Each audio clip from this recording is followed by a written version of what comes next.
The Geebung Polo Club by Banjo Patterson.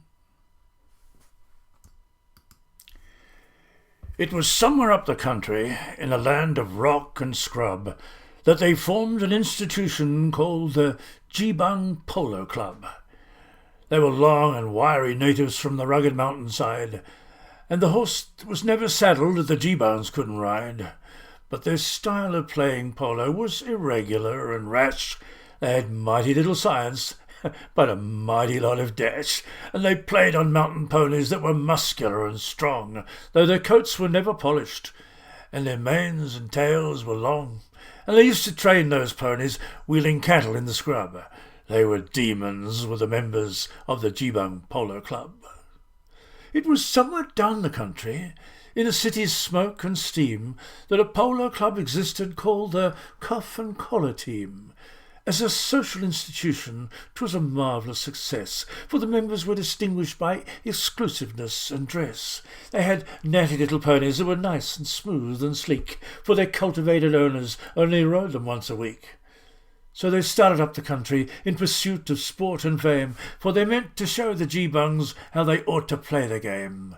And they took their valets with them just to give their boots a rub ere starting operations on the Geebung Polo Club. Now my readers can imagine how the contest ebbed and flowed. When the Geebung boys got stowing, it was time to clear the road, and the game was so terrific that half the time had gone, a spectator's leg was broken just from merely looking on, and they worried one another till the plain was strewn with dead, while they kept the score at even, so that neither side had got ahead. And the cuff and collar captain, as he tumbled off to die, was the last remaining player, so they called the game a tie. Then the captain of the Geebungs raised him slowly from the ground.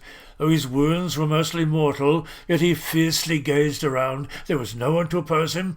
All the rest were in a trance.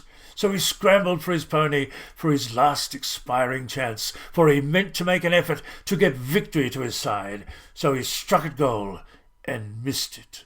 Then he tumbled off and died. By the old Campaspe River, where the breezes shake the grass, there's a row of little gravestones that the stockmen never pass, for they bear a crude inscription saying, "Stranger, drop a tear, for the cuff and collar players and the Geebung boys lie here." And on misty, moonlit evenings, while the dingoes howl around, you can see their shadows flitting down that phantom polo ground. You can hear the loud collisions as the flying players meet, and the rattle of the mallets and the rush of ponies' feet, till the terrified spectator rides like blazes to the pub. He's been haunted by the spectres of the Geebung Polo Club.